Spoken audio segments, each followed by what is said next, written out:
Ashamaa harka fuunee kabajamtootaaf jaalatamtoota hordoftoota YouTube chaanaala Billoo Tube akkam nagaa keessanii. Egaa arras aappii haaraa walitti deebineeti jirra. Warroonni zeenii qabdan baga gammaddanii.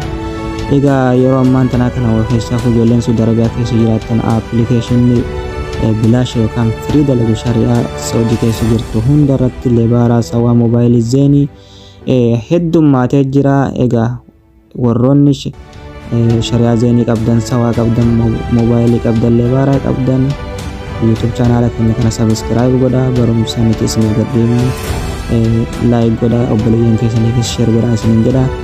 Warri shari'aa afran qabdan shabakaadhaaf akka hin rakkanne shabakaa barbaaddanii jennaan kallattiidhaan Billoo Tube subscribe godhuu hin dagatina.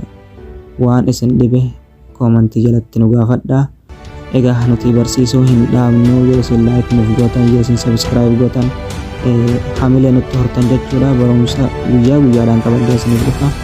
Akkasii arras aappilikeeshina amma gabbu'aa jiru kana isiniif qabadheen dhufee aappii kana barreeffamni isaa kunoo kanuma asirra jiru kan akka inni jirutti itti barreessitanii akka inni asirra jiru kanatti itti barreessitanii gabbuufattanii zeen irratti akka ajaa'ibatti dalagaa jechuudha. Warra shari'aa zeenii qabdan itti fayyadamaan isiniin jedha.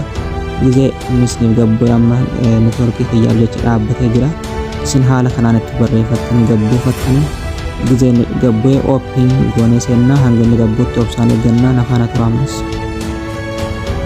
Hayyee daawwattoota keenya nuuf gabbu'ee jira. Ammaan tanamee aappii kanan inni seenna jechuudha. Keessaa seennee akkamitti akka inni nu dalagu isin argisiisa. Ammas nafaana tura. Ooppiin jennaani.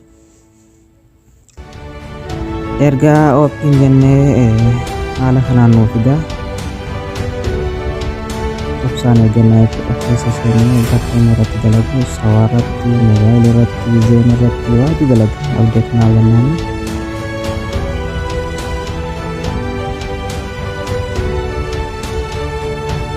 Okay, amma haala kanaan nuuf fidaa jechuudha. Haala kanaan gizee inni nu dhufe aappiin hundi bakka lama qaba, alaabaa wal duraa duubaan jechuudha. Isin gizee aappilikeeshinii kamuu yeroo jalqabaatiif yeroo hojjechiifattan daataa isin barbaachisu yookaan waayifii qabaachuu qabdanii daataan keessa walumaa galatti dalaguu qaba. Osoo aappii gadi hin buufanne dura dalaguu qaba jechuudha. Kanaaf yoo aappiin qabaanne gabbuufate yoo daataan qabaanne gabbuufate hin dandeessani. Egaa gabbuufattanii as dhuftanis aappiin kun isiniif dalaguudhaaf biyya isin keessa jirtan san shari'aa isin irratti hojjechiifachuu barbaaddan san isinii baasuudhaaf daataa barbaadaa jechuudha. Daataa amma warri daataa qabdan warri gabbuufattanii daataa osoo qabdan jechuudha irratti dhoowwitaniiti bakka alaabaa kana jechuudha. Bakka kana isin argisiisa kunuun afaana tura. Inni jalqaba amma warra zeeniitiin argisiisa. Bakka jalqabaa kana tuuxan. Bakka jalqabaa kana yeroo dhoowwitan akkanatti isinii fida. Olooftaniiti bakka asirra kaayyattanii jechuudha. Bakka kanarra kaayyattan. Zeenii firii bakka kana warra zeenii qabu jechuudha. Zeenii firii bakka jettu kanarra kaayyatanii jechuudha. Hayyee bakki lammaffaa as bakka kanarrattis akkatti ol ooftanii zeenii irratti hojjechiifachuu barbaanna waan ta'eef bakka zeenii yoo barbaannaa jechuudha. Inni as jira. Amma bakka kanatti warri moobaayilii qabus warri sawaa qabus akkuma argaa jirtan asirratti sawaa dalaga. Zeeniin ammoo asirratti hojjeta.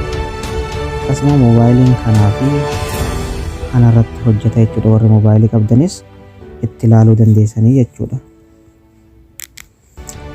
Hayyee gamma waan zeenii qabnuuf zeenii irratti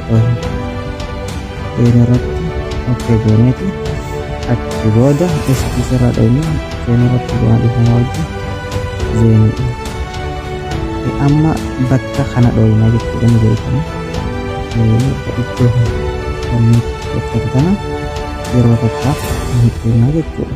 Wanni biraa wanni goon hin jiru. achi booda okay gootan.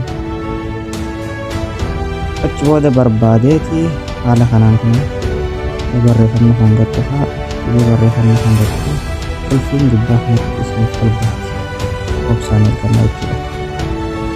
Yoo inni isin tures hin dalagu jettanii dudduuban deebitan irraa ni fidaa jechuudha ni dalagu gubbaan dhibbata. Akkuma agartan kun ammaan tan asitti lakkaa'u jira garuu qulfii nuuf hin baafne hanga qulfii bakka kanatti nuuf baasutti hin dalagu garuu asitti dalaguu isaan argisiisee jira jechuudha.